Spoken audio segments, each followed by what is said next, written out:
Now we begin our Civil War exhibit. We have a mannequin and we rotate the mannequin's regiment every so often, representing a New Jersey unit in the Civil War. This quarter it is representing a soldier from the 22nd United States Colored Infantry, which was a segregated black unit, 2/3 of whose members were from New Jersey. They were one of the most distinguished units in the United States Colored Troops. They were at the Siege of Petersburg, where they broke the Confederate line. They were in Abraham Lincoln's funeral procession, and also in the group of soldiers who pursued John Wilkes Booth after Lincoln's assassination. In this case, we have a number of Civil War artifacts related to New Jersey, also pictures of New Jersey units and New Jersey soldiers. And specifically, we have a cartridge box, a rare man's patent cartridge box that was actually issued to a New Jersey soldier, and we know he brought it home from the war in 1865. And we have down here also pictures of famous New Jerseyans and the story and famous New Jersey regiments and the stories that they have to tell about the Civil War. This is a uniform reproduction, because all of the originals were destroyed in the Atlanta campaign of 1864, is worn out, of the Zouave uniform of the 33rd New Jersey Infantry.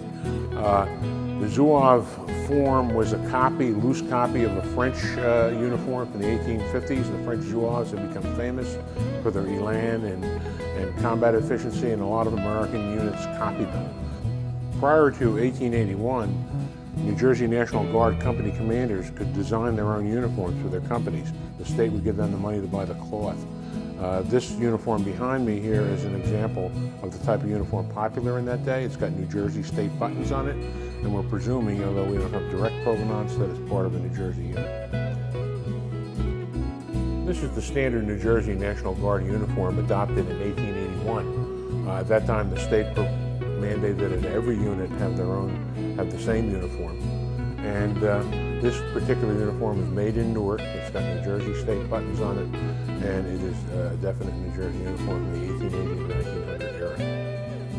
What we have here is a field uniform from the Spanish-American War era. 4 New Jersey regiments served in the Spanish-American War, although none of them ever did get to Cuba or even overseas.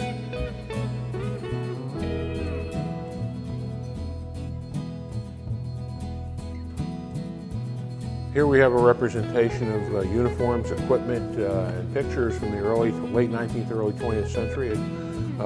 Seagirt was acquired at that time, and actually in 1885 for a long-range target shooting range, and target shooting was a big thing at Seagirt through the early 20th century. The 2 rifles here are the trapdoor Springfield .45 caliber rifle, which was used actually by the New Jersey National Guard up into the early 20th century, and the Krag Jorgensen rifle, which replaced it in the regular Army service in the 1890s. Both were used here at Seagirt for long-range target shooting of ranges up to 1,000 yards.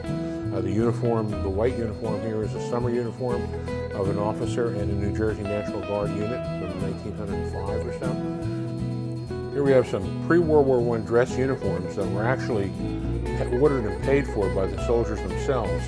This one here is of the Essex Troop of Essex County, which became a men's riding club that became the first troop in New Jersey Cavalry and is the ancestor of today's 102nd Cavalry.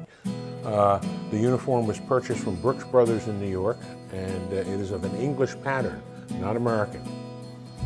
This uniform in the middle is a dress cavalry officer's uniform from the early 20th century, and the one on the far left is from the Signal Corps company of the New Jersey National Guard out of Jersey City in the pre-World War I period, and they actually copied the Essex Troops type of uniform and had it made by Brooks Brothers in New York City as well.